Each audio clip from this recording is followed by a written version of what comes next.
Right. Good morning, everyone. On behalf of the Florida Department of Health in Volusia County, welcome to the 2021 Path for Hope Virtual Summit. My name is Helena Gerard, and I will be the facilitator in this session. You have joined the session titled The Role of Harm Reduction in Reducing Consequences of Substance Use. This session will be recorded. All participants will be muted during this session. There will be question and answer time at the end of the session for you to pose questions. So you may raise your hand using the reaction button at the bottom of your screen, and we will call on you to allow you to unmute yourself. You may also submit your questions during the presentation in the chat box, and we can pose them to the presenters at the end of the session if time allows.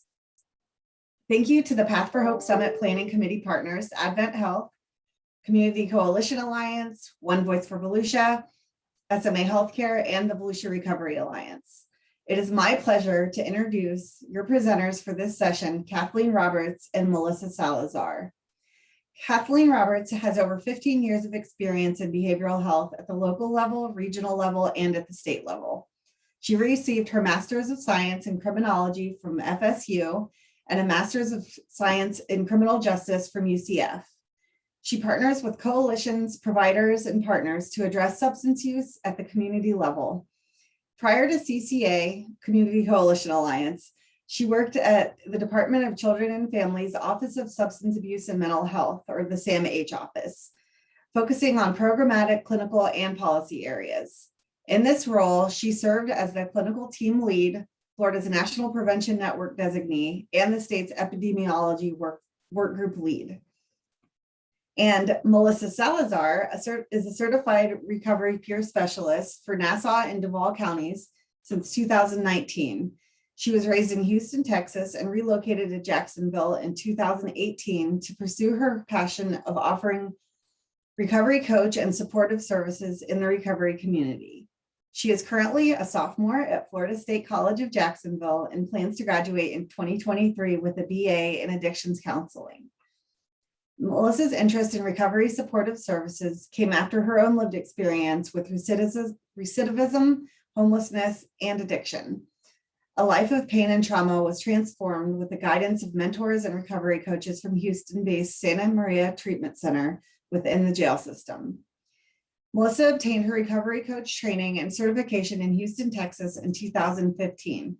She was empowered to become the person needed to guide others in their journey to understanding the importance of harm reduction and embracing all pathways to recovery. She is a person in long-term recovery with a mission and a purpose. She has become a face and a voice of recovery. She is a proud member of the recovery and harm reduction movement. I am so honored to get to introduce you both. Thank you so much. Thank you for being here. And thank you so much. We appreciate the opportunity to be here together and talk a little bit more about harm reduction. So with that, I'm going to go ahead and share our screen here. All right. Making sure everybody can see. Melissa, can you see all right from your end? Yes, ma'am, I can see. All right, fantastic. So I know there have been a couple of sessions that have focused in on some of the work around harm reduction. We hope that this session isn't going to be repetitive, but more a way for us to kind of talk through what harm reduction looks like and the continuum in which it exists. So I'm excited to be here with Melissa, who is with the First Coast Recovery Advocates, the RCO that covers this area here of the Circuit 4, as well as St. John's. And I am Kathleen Roberts, the Executive Director for the Community Coalition Alliance, which is a coalition of coalitions.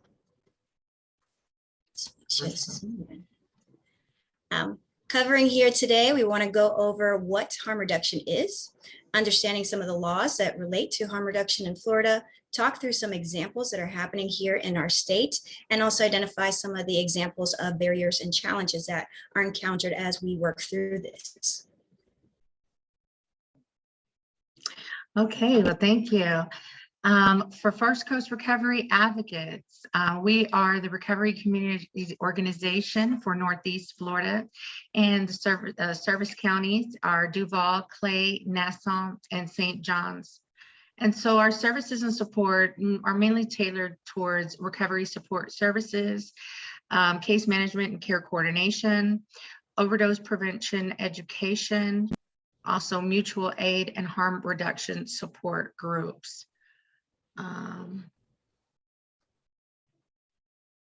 And so with FCRA, our mission is to strive to end stigma surrounding substance use and support multiple pathways towards recovery.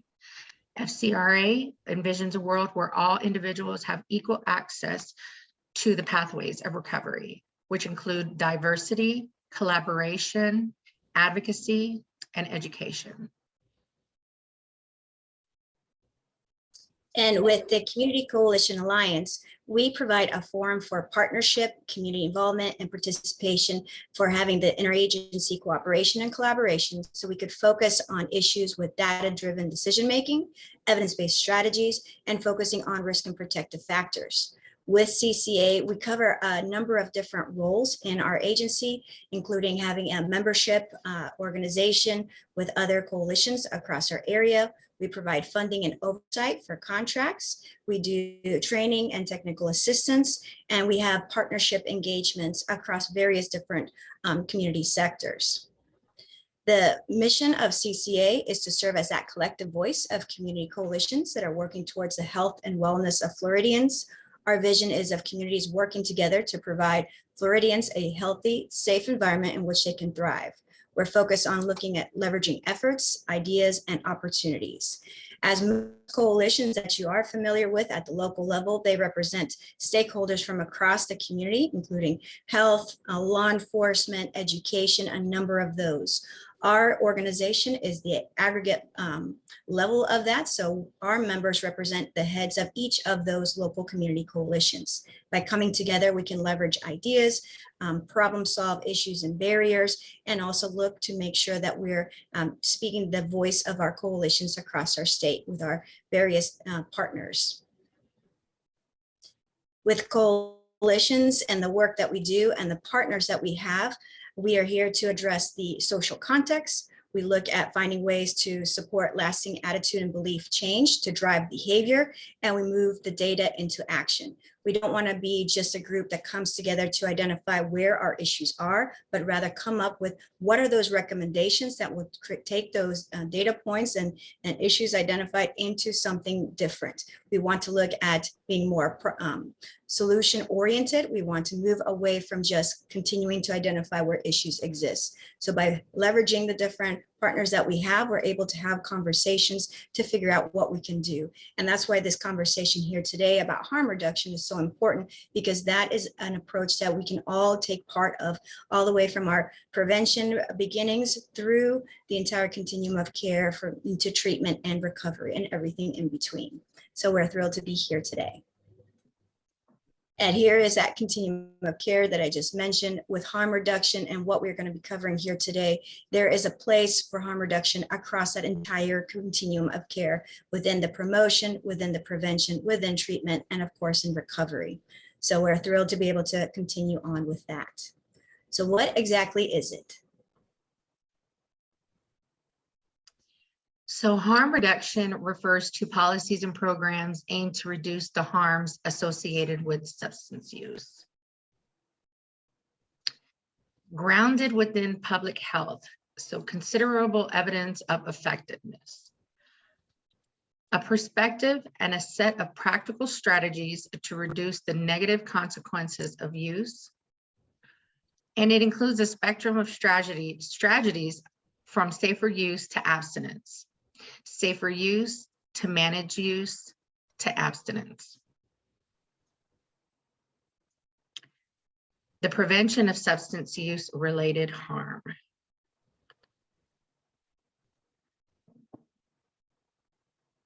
So what it does not do, it does not attempt to minimize the real dangers. It does not encourage substance use. It does not focus on coercion to services or resources. And it does not place judgment on individuals and choices. Lastly, it does not ignore the realities of poverty, class, racism, social isolation, past trauma, sex-based discrimination, or other social inequities. So with harm reduction, the one mission that I stand on is meeting people where they're at.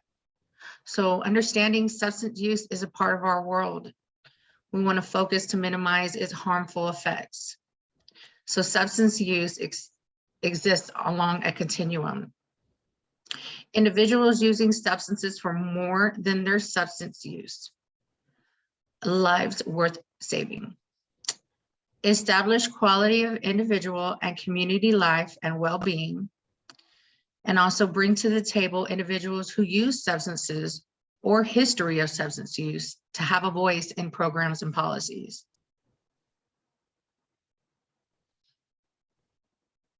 And one of the things that Melissa pointed out here is that meeting people where they are, if people are struggling with where they're going to live, where the next paycheck is coming from, where the food is going to be available to feed the kids, you can't even focus and begin to explore what services and supports are needed to address substance use. And so being able to restructure how we approach individuals and is to also remember that they are people.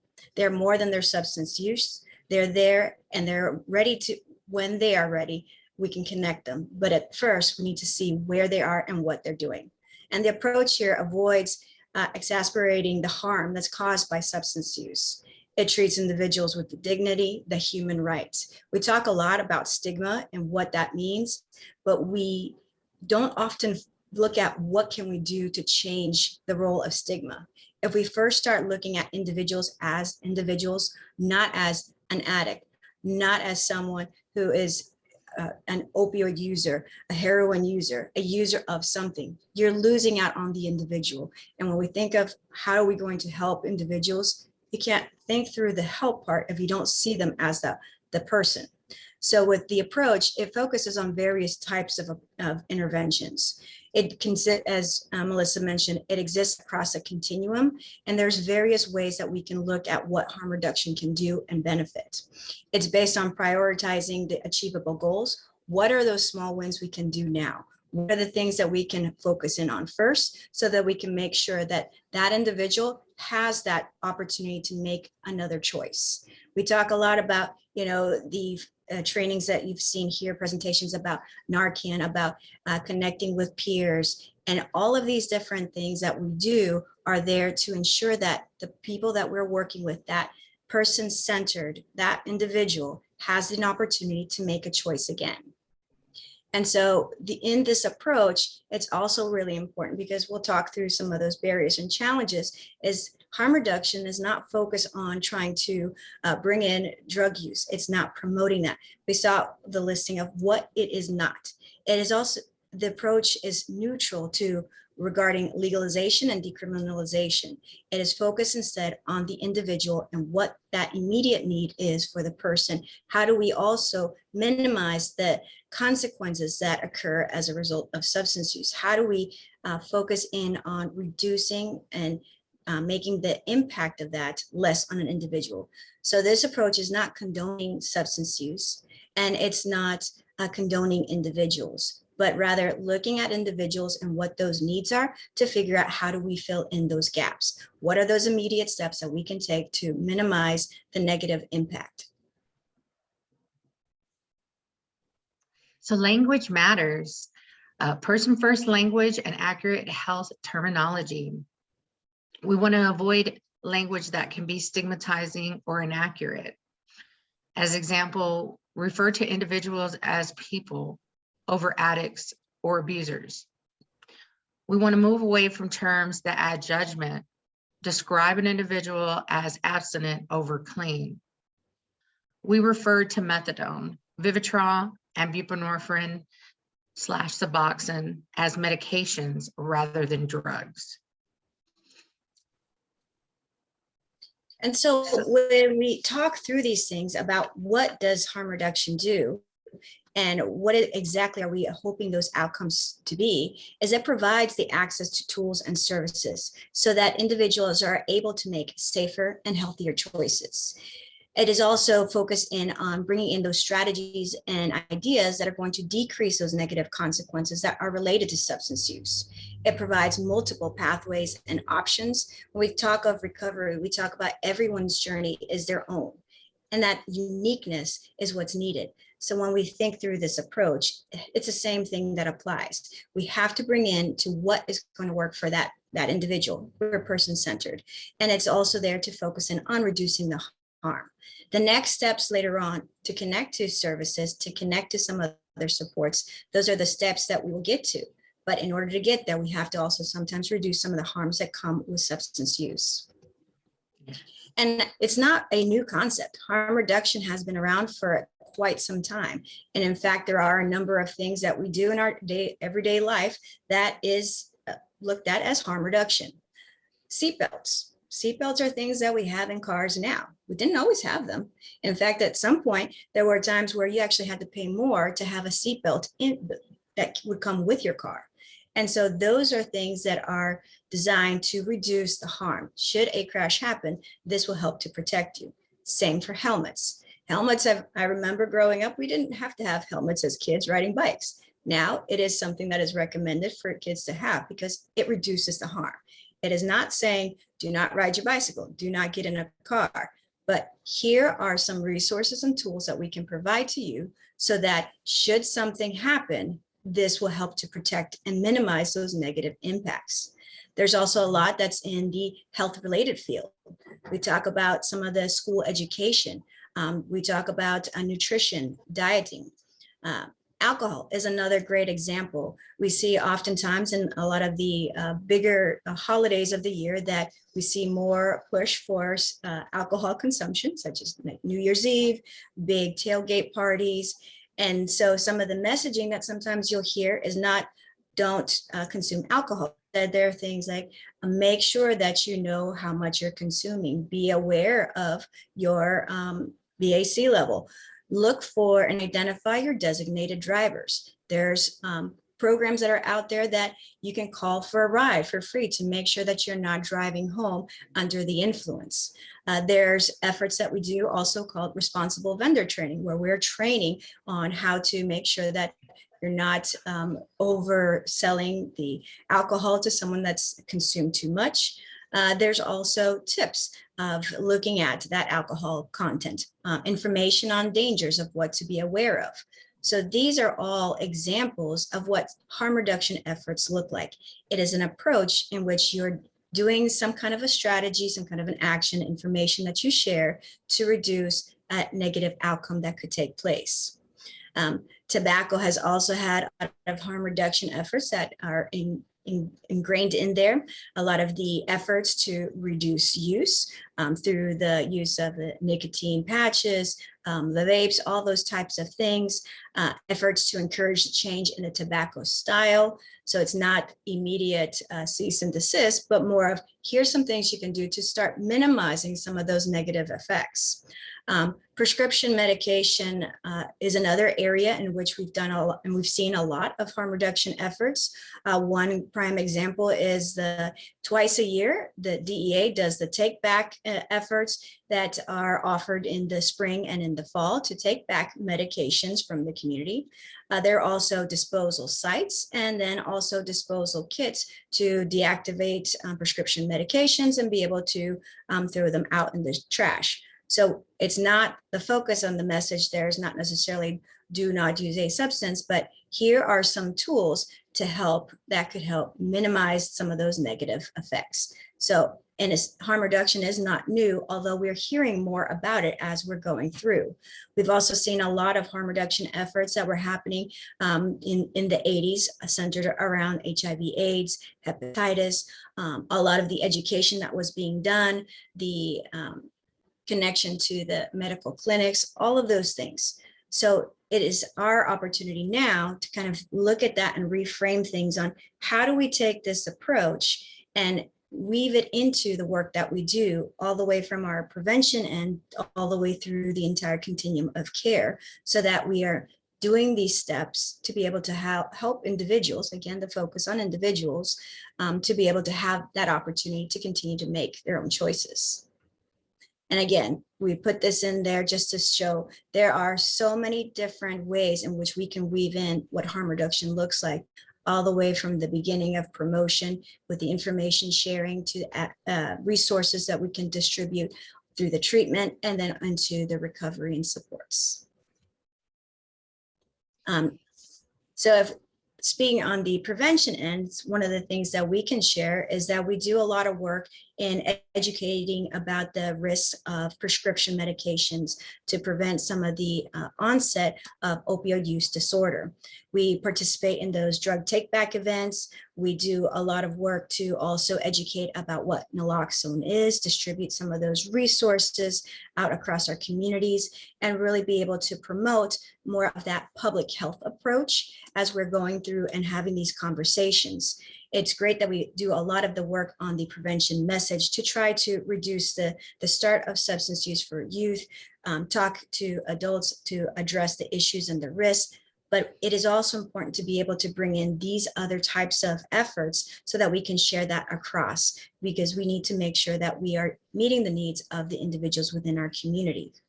One of the other conversations that we're starting to see is the increase in access to safe syringe programs. I know we had one of the presenters yesterday talk about the work that's being done here in the Jacksonville area and the focus on how do we bring that discussion around public health to be able to reduce some of those harmful consequences that can help a community.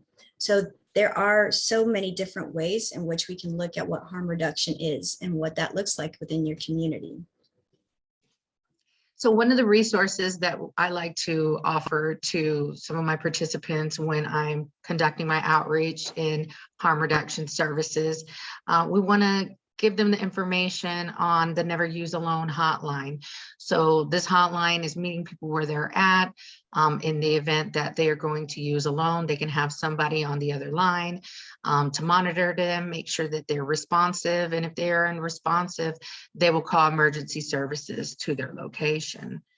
So here's the phone number and the resource link for the website that we can all look into and see what type of resources are available extensively with this program.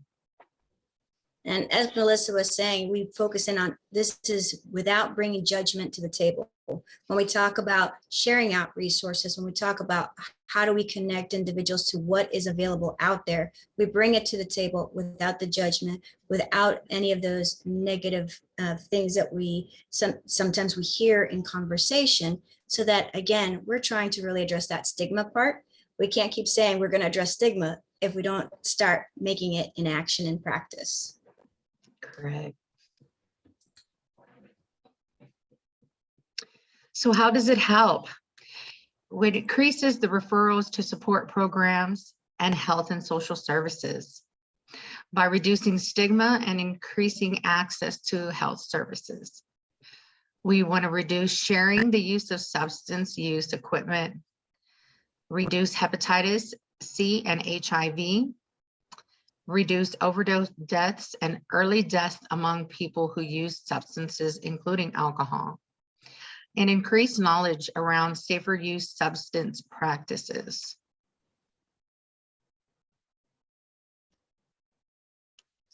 And so as we've been having these conversations, we're talking in general of approach where we're focusing on being person-centered. We're focusing on reducing some of the harms that are related to substance use.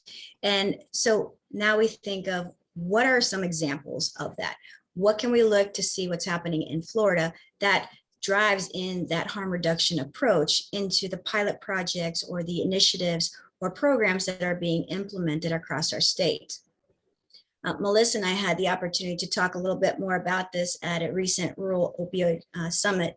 So it's a little harder to do it on the Zoom where we're just looking at each other's faces, but it's a little more interactive when we get to be up there and engage a little bit more with the audience. It's a little hard when we can't see who the audience is here. But if you do have questions on some of these, please feel free to put it into the chat, raise your hand, and they can unmute you there. But across our state here in Florida, we have a lot of work that's being done on providing education on the dangers of substance use, especially as it relates to fentanyl. Fentanyl has been one of those major substances that is impacting not just our state here in Florida, but across the country. But we're seeing that as being the #1 substance driving the death rates and overdoses across our state. In fact, in the last medical examiner's report that I believe it was the interim report that was done, the fentanyl was identified as the #1 substance across all the substances that they look at in toxicology screenings, which is a real surprise because year after year, it has always been alcohol being that #1 substance. And so being able to provide that education that the substances that are out there are not what they used to be. We're seeing the fentanyl being laced across not just the pills that are being made out there, not just in heroin, but it's also being seen in cocaine, methamphetamine, marijuana. There isn't too many things out there that they haven't started to see the influence of fentanyl in the mixture of the substance being distributed out. So having that information to share that with the community about what those dangers are and being able to share out those resources of here's some things that you may want to look at. Always be aware, make sure that individuals have that opportunity to make a choice again the next day. Other things that are happening, there are disposal sites across the state. Many pharmacies, such as Walgreens, CVS, do have them in their lobby location that you can go in and get that. There are also prescription drug deactivation and disposal kits. One of the things that's happening right now, and we'll put it here into the chat, is DTERA, in collaboration with Safe project, is doing a campaign this month to have individuals across our state as well as other states put in a request for a free pouch of DTERA, the larger one, to be able to get that for free and shipped to your house for free. So we'll make sure we get that resource out to everybody. We also have our community coalitions across our state have access to DTERA. We've been able to get that resource out to them so that that can be a resource each community can have access to. Other efforts that are being done right now, we also have a lot of work that's happening around the syringe access.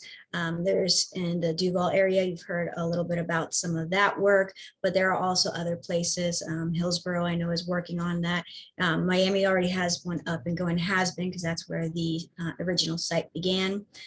There are efforts across for needle collection efforts, going to the places that are have been identified as having extra excess needles within either its playgrounds, community areas. So there are efforts to go out and pick those up and also be able to provide education information through that. There's a lot of work also being done on the overdose reversal medication naloxone and providing Narcan, which is the nasal spray, out to community partners across our state. A lot of education being done. That is one of those topics that has had to have some time to bring in the buy-in from community. I can remember just a few years ago when we first started to really introduce more of information around naloxone and Narcan and getting that out. There was a lot of hesitation because there wasn't that understanding that this is a resource to help prevent an overdose death. And so we, again, focused on the individual. It's not to promote, it's not to encourage, it's not to enable. It's a resource tool that can save a life, and a life is worth saving. And so we've seen so much around that. We've also seen the increase of medication-assisted treatments. There's been a lot of funding that's come into our state, even through the Department of Children and Families, to help support and promote the use of medication-assisted treatment across everywhere. That also has taken a lot of education too, to be able to explain what that is, what that looks like, and how is that beneficial to individuals needing that assistance.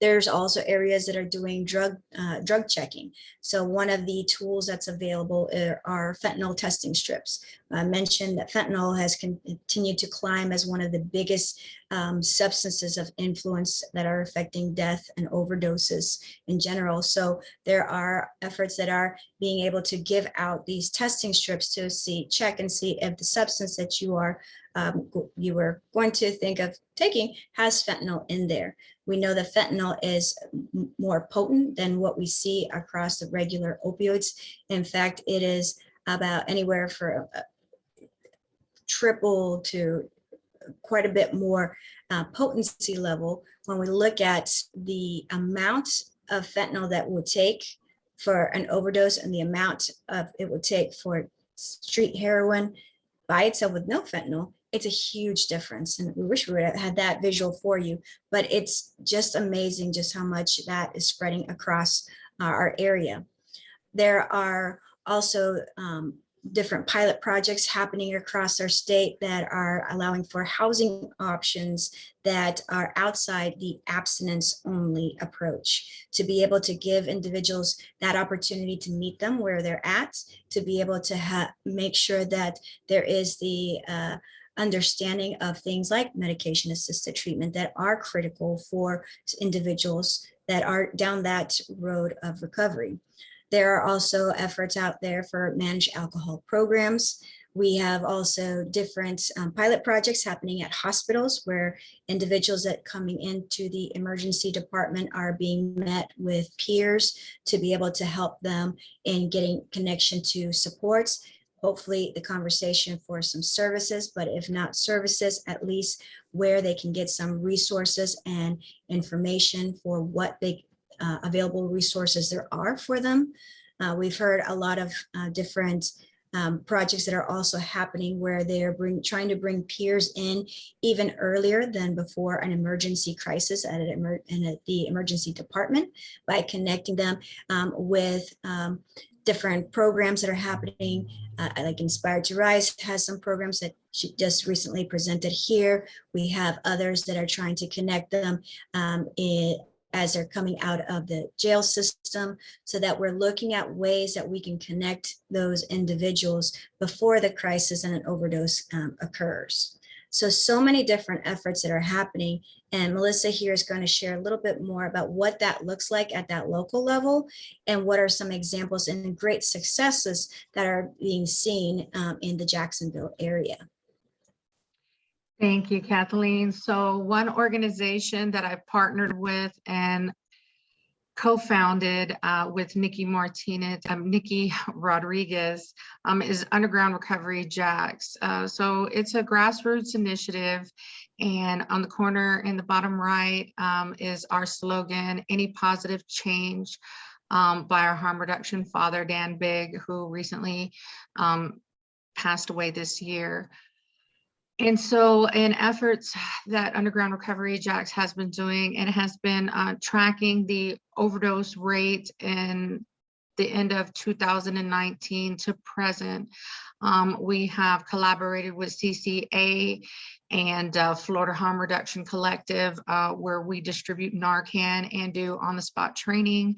And we also collect data for overdose reversals. So individuals who's used the Narcan can contact us and let us know what the outcomes were, or if they've used it, and certain demographic data will track that. So we target the high overdose zip codes in Jacksonville, and we meet people where they're at. We offer direct peer-to-peer services, as I am a certified recovery peer specialist, and we identify what their barriers are.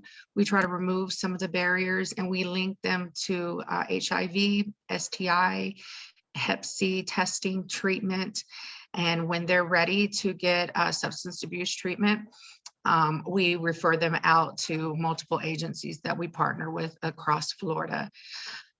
We also bring the minimum of outreach with harm reduction supplies, safe use supplies, wound care kits, food, snacks, and kind of just start an engagement, beginning to build trust with the community and these people, servicing the homeless, people who are still in chaotic use, sex workers.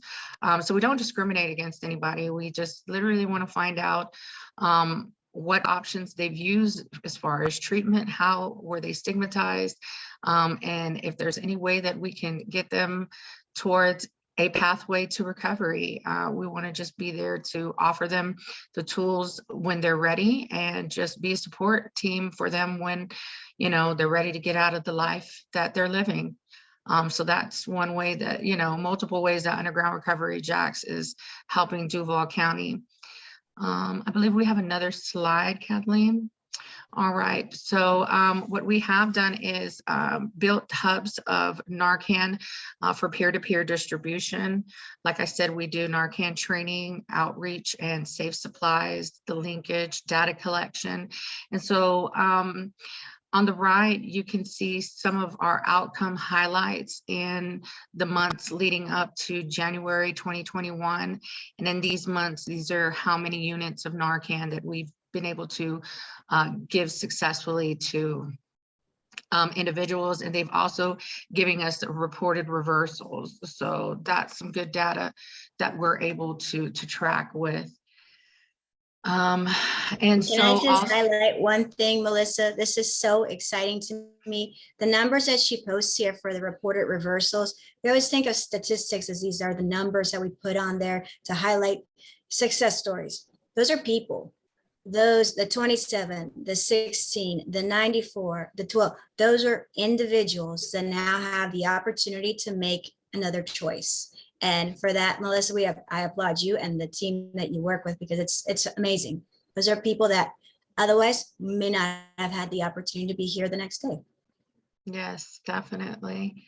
And so in one of the other initiatives that Underground Recovery Jax is has a hand in helping is the Safe Syringe program. We've had the pleasure of partnering with Miami Idea Exchange and SWAP Behind Bars, a sex worker outreach project, and learning what the program was, how to recreate it up here, what resources that will complement the program, and just advocating for those resources to be available here in Duval County. We had the pleasure of being able to learn a different way of outreach and identifying all barriers, even in the rural communities where a lot of people think that there isn't much drug activity out there, but it's actually increased, you know, up to 5% times than being in the actual city. So with that being said, you know, we're focusing on the community benefits, on lowering the transmission rates of Hep C and HIV in Duval County. In 2019, Duval County had the 4th highest rate of HIV new diagnoses. We want to lower the rates in which individuals are being seen in the hospitals for infectious diseases. So that way it's more cost effective on the community and less strain on emergency services. We want to reduce the rates of fatal overdose deaths by reducing trauma and grief experiences by community members, and the opportunity to rebuild healthy families. So in passing the state bill of 366, the focus is to reduce the strain experienced by JFRD and JSO, establishing a more appropriate resource for the individuals using drugs. The individual may not be a criminal threat, but chooses to use substances to deal with mental health issues. This is a behavioral health concern being dealt with within the criminal justice system. So what we do is we refer these individuals to the Safe Syringe program models as opposed to overburdening the jails. We want to create more partnerships and awareness in the community. Peers and first responders can be powerful allies, but as long as this bill is not in effect, those relationships may not likely flourish. So being able to legally carry syringes and have places to dispose of them equals a less syringe litter. not able to see the last of that, Kathleen. But with this bill being passed and the support of the community, we can definitely, make an impact with the way that HIV is spread, wound care. We can have more resources for people to want to come and feel supported to get on that pathway. So with the whole meeting more people where they're at, we offer these services in the community so that way they know that we're here and that they're not going to be judged. And Melissa, we had a question in the chat to clarify, for the numbers of the reversals, those are the individuals and not how many Narcans were used in order to revive an individual, correct? Correct. Those are the number of people, not units of Narcan used. If we put that number on there, we would have probably triple the amount because the potency of the fentanyl has been outrageous. And we have had participants report that they've had to use maybe 6 to 8 units of Narcan to revive the individual. Thank you. Yes. Awesome. Okay. Do we have one more? There we go. Oh, there we go. So in the information that Melissa shared here, it's also important to share a couple of the resources that are available. Department of Children and Families Substance Abuse Mental Health Program Office has a great opportunity to be able to access Narcan for free. They have different initiatives that they have with collaboration across our state. Some are able to provide the Narcan with the release from jail and prison. Some are able to provide Narcan to individuals that are in treatment facilities. There are many initiatives right now with the hospital's emergency departments. There are emergency management, fire rescues, now also being able to leave behind the naloxone with some of their leave behind programs. There are also community-based organizations that are out there being able to do the training in the community level and be able to provide Narcan across. So as Melissa said, with some of the issues with fentanyl, there are so many times that the Narcan has to be administered for the same person before the overdose can be reversed. And so that again gives us that kind of emergency time, and the challenge to all of us is to educate more with the public on what fentanyl is, the dangers of it, and why it's important to know some of those resources and information to be able to better protect individuals. They won't have the opportunity to be there for their next decision if we can't stop some of these issues from happening and escalating. It's also important to know that the Emergency Treatment and Recovery Act has now the standing order, so you can have access to naloxone across the pharmacies.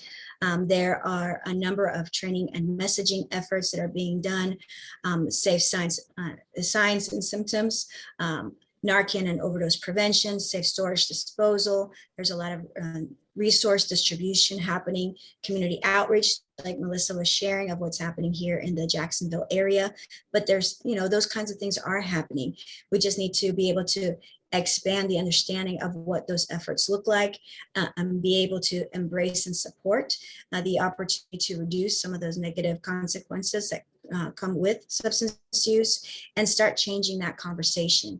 We can't keep saying we have to address stigma if we don't make those efforts to start changing how we have the conversations, leaving that judgment behind, coming in as that person-centered, being able to talk about an individual, not refer to them as their substance, talk about the person and not the addiction, so that we can be able to offer those next supports and next connections.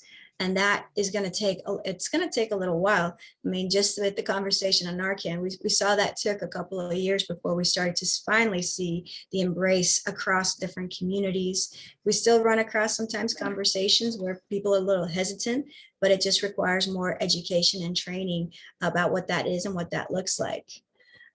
We wanted to share this information here about fentanyl test strips with the amount of an increase in the presence of fentanyl across so many different types of substances. This is a great resource that is available out there and actually very cost effective. It's a testing to detect the presence of fentanyl. Doesn't necessarily always tell you what the potency, but just to know that that is in there. It allows for that conversation about overdose prevention, safe use, and then it even opens up the door and for other conversations to happen. Again, we're meeting individuals where they're at. You can't help an individual connect to services and supports if they don't have the choice to come and make a decision again the next day.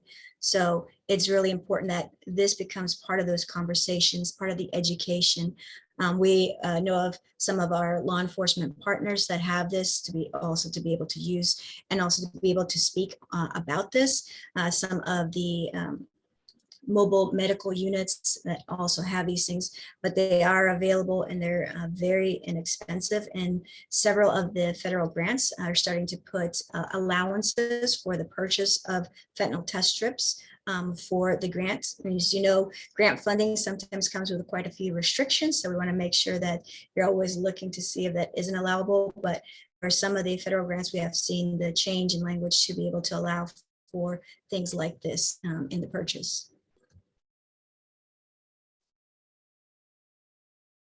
Righty, there we are.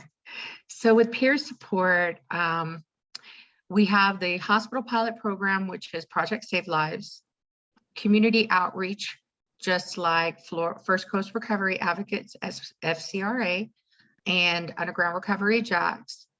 You have health clinics like Volunteers in Medicine, Inspire to Rise, Overflow Health Alliance, the Amnesty Project, which is something I'm going to look into and educate myself a little further on, and peer navigators. So what peers are able to bring to the table is the life experience that these people are already going through, the courage to show them that there's ways to be able to navigate your life, even in chaotic use, and to navigate the resources in the community that you need as far as the linkage to care, the linkage to treatment, and just to be able to have somebody who can relate to what they or you have gone through in life.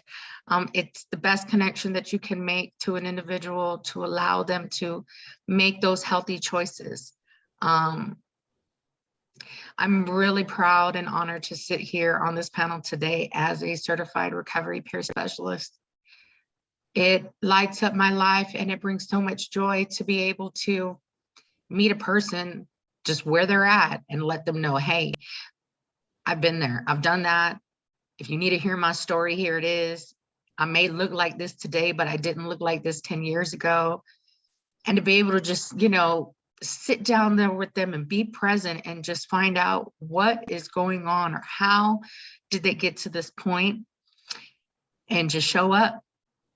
Show them how to use the resources, show them how to take care of themselves again. And I couldn't ask for a better role, to be a role model to people like me.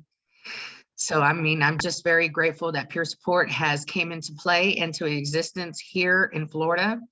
And I'm looking forward to many more years of being able to stand by people's side and just lead them to greatness when they're ready, not when I'm ready for them to, or not when the community feels like it's time for them to get into the box that was created for them. Can't do that. So that is how peer supports are being able to be used in the harm reduction model. And you do amazing work, Melissa. You really, really do. It is an honor to have met you, to be able to partner with you, and to hear about the great successes that you continue to see, the individuals you're engaging in. If you ever want to hear success stories, Melissa's got several of them. She touches the lives of families, of individuals, of people that otherwise may not have had the opportunity to have that next day of a choice. So it's amazing. Thank you. All right, so the syringe service program, House Bill 242, the Infectious Disease Elimination Act, the IDEA Act, was passed in 2016 and became effective July 1st of 2016. So it authorized a 5-year pilot program, syringe exchange program in Miami-Dade County that operate throughout the University of Miami. No state, county, or municipal funds can be used to operate this program, and the exchange is on 1-by-1 basis, and it must be anonymous. So State Bill 366 passed in 2019 to expand syringe exchange program across the state, which allows county commissions to opt in to pass a local ordinance to allow syringe exchange programs in their county and to contract with eligible entities to operate the syringe exchange program. So in the recent couple of years, now we have an expansion of the Miami IDEA Exchange to Tampa and Orlando. We also have Rebel Recovery or Flash Exchange in West Palm Beach. And I believe that there is one that is just opening up in Broward County this past month. So the state is starting to recognize the progress that Miami IDEA has been, showing up their outcomes since 2016. And this is giving us an opportunity to create the programs across the state. And even though we're not able to use state, county, or municipal funds to operate the program, we're able to privately fund or ask for private donations, private funding to be able to operate under legal stature once city ordinance has been officially changed for that county. Yeah, and it's great because when we talk about these syringe service programs, that's one element of it, is the opportunity to be able to exchange out a clean syringe there, but it also allows for conversations to happen. It allows for access to other resources, hygiene products, education, connections to service, supports, whatever it may be for that individual. So as with many things, it's not a one answer. It's because this comes with a whole, like a little blanket that goes around the individual to help to make sure we're connecting individuals where they are, meeting them where they are, and connecting them to what they need. And if I may, Kathleen, in pleasure meeting with Miami IDEA Exchange in the past year and a half and getting to know what the program is about. I was working in Nassau County in the beginning of 2020, and a young lady who she is originally from South Florida. She was participating in our MAT program up in Nassau County, and she was not able to get back up to Nassau County to do her continuation of medication for Suboxone. And she called me in a panic and was like, Miss Melissa, I just don't know what to do. I feel sick. I don't want to be here anymore. I just want to die, and the pain that she was feeling from the withdrawal and, just her circumstances, I'm like, it's okay. Look, I want you to call this number. I want you to make sure that you get over there. If you need the bus fare, I'll send it to you. So I gave her the number to the Miami IDEA Exchange. And that day she went. A couple of hours later, she had her Suboxone, and she called me thanking me that she was going to change and that she didn't think that it was possible for her to get any type of help down there because she didn't know anybody. So without me being able to navigate those resources, I don't think I would have been able to help her. But today, we still have a long-lasting, recovery mentee relationship. I follow her on social media. She is gainfully employed down in Key West. She has custody of one of her children back. And she just excitedly told me a couple of weeks ago that she is in a relationship that is a stable relationship, and she's pregnant. So without being able to link her to Miami in her time of need, I don't think she would be able to enjoy these beautiful moments that she's about to look forward to. So that's one success story that, I'm able to talk about over and over because I'm continuously watching her success. And she has been through a lot in this last year and a half, from losing a father of her child to overdose while she was in the hospital, and having the courage to come out and say, you know what, I don't want to die. I thought I did, but I don't want to die. So this is why I do what I do. And it's amazing. Hearing stories, I just get chills just hearing about that. Because again, you know, we talk about numbers, we show up those infographics, but those are people. And this is an example of what are those number, that's a person that now has that opportunity to continue life, to be able to have her child back in her life, to be able to get ready for a stable relationship, which is so important.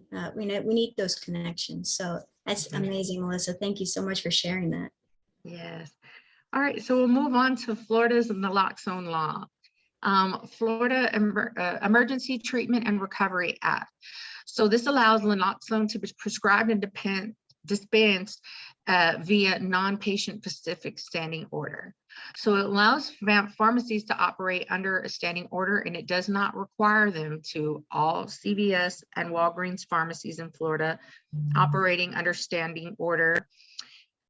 So community-based distribution is much more effective at getting naloxone into the hands of people most likely to use it, as opposed to a pharmacy-based naloxone access.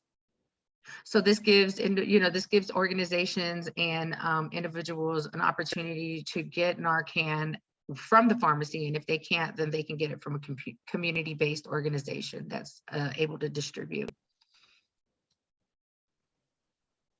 And we're putting in here some information for how to look up and see which community partners across our state are participating in the Department of Children and Families overdose prevention program. The isavefl.com is their website that you can go to, and there is an naloxone locator on there, so you can identify which community partners within your county have access to this Narcan there.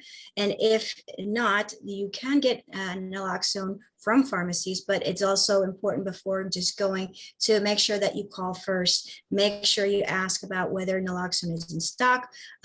Do they have the naloxone standing order? How much is the cost? Let them know that you would like to request a naloxone kit. And we bring these up because what I found as we've tried to call out, pharmacies across the area just to get a better sense of what's happening, is that not all pharmacies have naloxone in stock.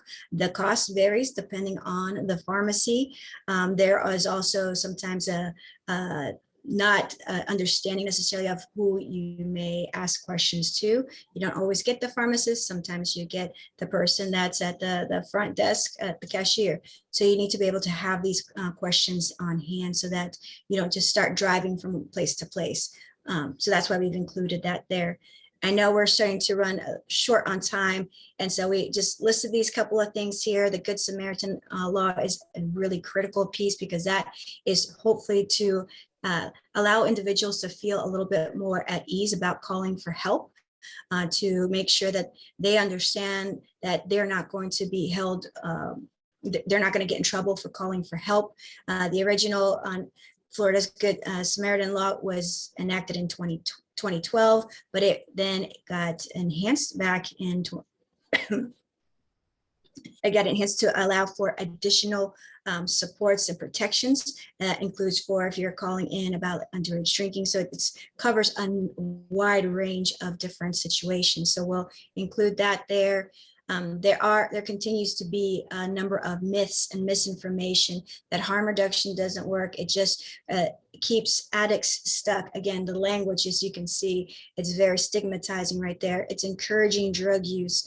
It's a Trojan horse to reform drug policies. Those are just myths. That is not what harm reduction is. And if we can take from what we've learned from other areas and topics in public health, we know how beneficial it is for long-term individuals and health and the community as a whole.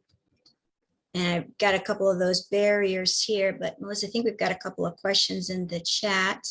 And I know we're coming up to our time. See what we got in the chat. It was Tim telling us, FYI, testing methamphetamine and other stimulants with testing strips is very unreliable. Florida paraphernalia laws prohibit possession of testing strips. And Nancy Castillo gave me the resource for the Ocala Police Department for the Amnesty program, Ms. Donna Ginn. And so I will take her information down and get out a message to Ms. Donna. And I thank you all for coming to our presentation and allowing us to present for you today with harm reduction. Ms. Kathleen, thank you for inviting me and having me a part of this panel. I'm so glad to be able to be here and chat with you and talk about the great work that you're doing. It's amazing. And Helena, thank you so much for this opportunity for us to be able to share a little bit more about harm reduction and how we can all play a role in it, regardless of whether we're in prevention, we're in treatment, we're in recovery, or somewhere in between. So I'll put up our contact information.